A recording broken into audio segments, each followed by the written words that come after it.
Deux directeurs des ressources humaines face à des étudiants de l'ESACTIC, l'École supérieure africaine d'éthique. Ces deux professionnels ne sont pas à la recherche de personnel dans cette école. Leur objectif est d'accroître les chances de ces étudiants sur le marché de l'emploi, une fois sortis de l'école. Aujourd'hui, quand vous êtes sur le marché de l'emploi, vous avez beau avoir un diplôme, vous avez beau avoir une expérience, mais si vous n'avez pas le savoir-être, le recruteur en face, il ne va pas vous prendre. Nous regardons beaucoup le savoir-faire et aussi le savoir-être. Une fois que vous avez les deux éléments, vous avez à peu près 80% de chances de pouvoir obtenir votre emploi. J'ai retenu 2 points essentiels. Comment monter son projet professionnel d'abord et quelles sont les attitudes à avoir pour bien se faire connaître devant les recruteurs. Il faut bien faire son CV d'abord, sa lettre de motivation et puis bien se présenter à l'entretien. Définir son projet professionnel, CV, lettre de motivation et entretien, les attentes des recruteurs, ce sont les 2 termes développés au cours de cette session de renforcement des capacités.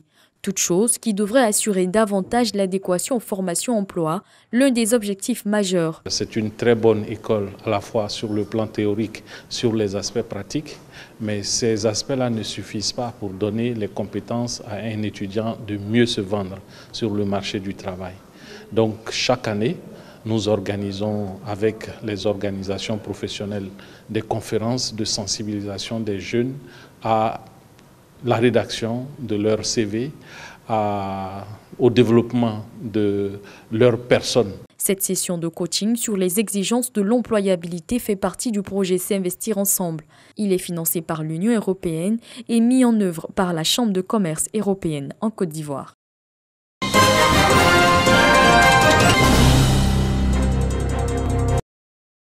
Pour la promotion de leur corporation, les infirmiers et infirmières de Côte d'Ivoire initie la première édition des journées scientifiques autour de plusieurs thématiques, notamment le profil de carrière de l'infirmier, la qualité des soins et la sécurité des patients. Selon les initiateurs, les besoins en soins de qualité se sont accrus, d'où l'importance de ces journées scientifiques. Les infirmiers sont le socle du système de santé. C'est le personnel de contact. Et il est important que ce personnel-là soit mieux outillé, soit formé afin d'apporter des prestations de santé de qualité à nos populations.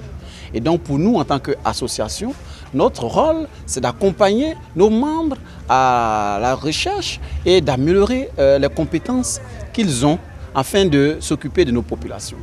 Le ministère de la Santé et de l'Hygiène publique a appelé les infirmiers à plus de bonnes pratiques pour offrir une qualité de soins aux patients. Ces journées ont pour objet de les former, pour les outiller à jouer pleinement leur rôle dans la mise en œuvre de la CMU en Côte d'Ivoire. Les infirmiers doivent avoir de la compassion, de l'humilité et d'avoir de l'empathie pour nos malades. Ce sont ces qualités-là qu'on recherche pour un infirmier.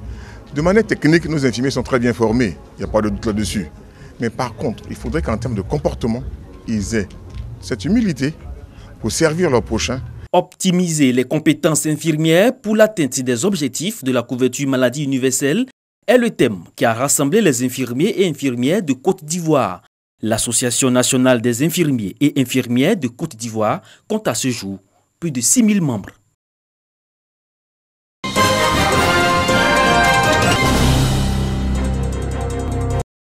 Après 2 années d'action éclatée, l'Organisation des ambassadeurs libres ensemble de la francophonie a décidé de mener des initiatives ciblées et d'envergure. En phase avec le vivre ensemble et la cohésion sociale, les ambassadeurs de la francophonie entendent se donner les moyens d'atteindre leurs objectifs. L'Organisation internationale des ambassadeurs libres ensemble que nous représentons sera bel et bien présente au cours de l'année 2020 pour faire entendre notre voix dans le cadre de la cohabitation, de l'unité nationale et surtout de la paix entre les Ivoiriens pour que nous sachions qu'on est dans un pays où la réflexion sera beaucoup plus expressive.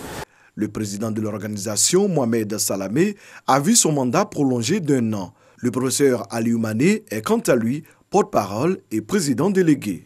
Homme de culture, acteur du secteur des arts, artistes, chefs d'entreprise et autres représentants de la société civile constituent l'essentiel des membres de l'Association des ambassadeurs libres de la francophonie en Côte d'Ivoire.